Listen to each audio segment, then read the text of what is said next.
Today I'm going to be talking about Charles Manson. A lot of time when he was a kid, he spent in reform school.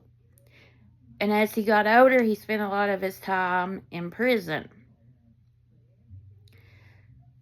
So when he got out, he was in his early 30s, and this was the 60s. So a lot of time had changed because 50s and 60s were a lot different. So when he got out, he became basically a cult leader because young women, and also some men, but more young women who were feeling lost and felt like they needed direction, sort of turned to him and felt like he was just everything to them, and they listened to everything he told them to do. He was trying to make it in the music industry, and he become friends with one of the Beach Boys, Dennis, and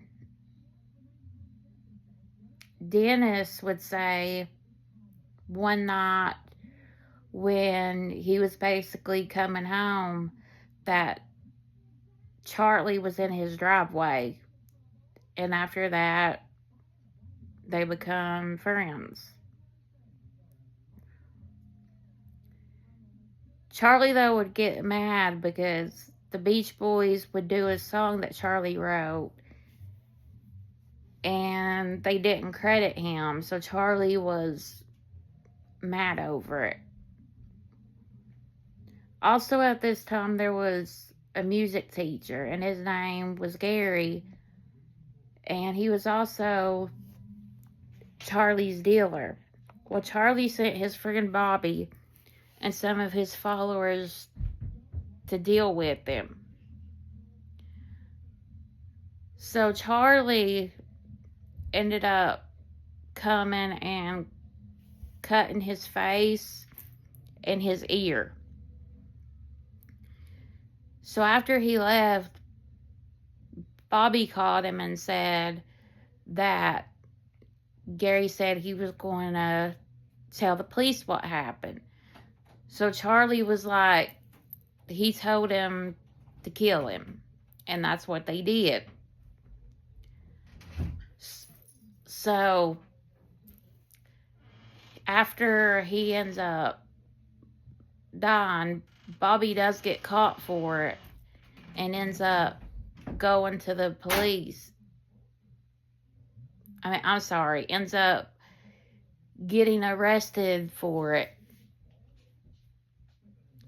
So Charlie also would talk about a race war coming, and he would call it Helter Skelter off of a Beatles song.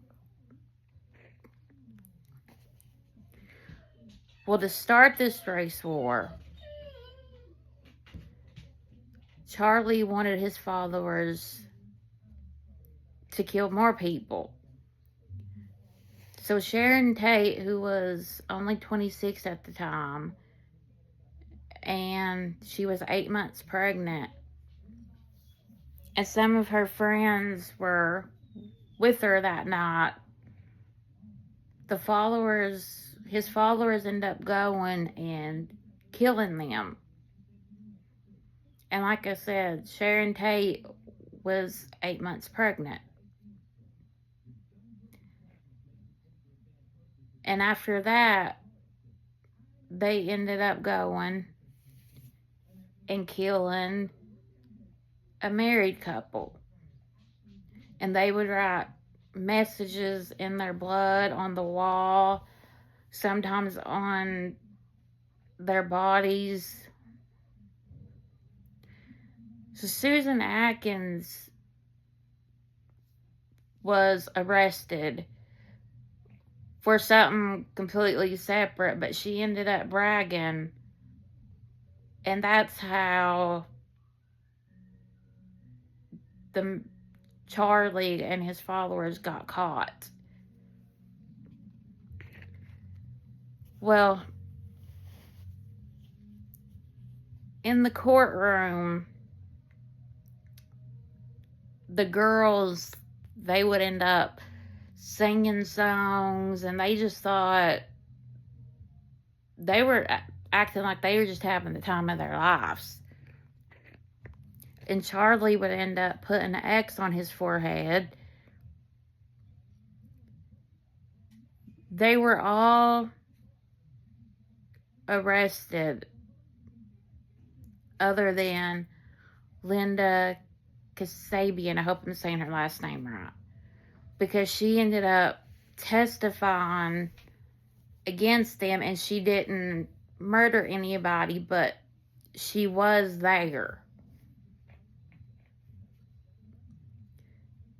So they all got the death penalty, but they did away with the death penalty at that time. So they all ended up basically getting life. But since then, at least I know one of the followers are out now. They got out last year. And it's definitely sad.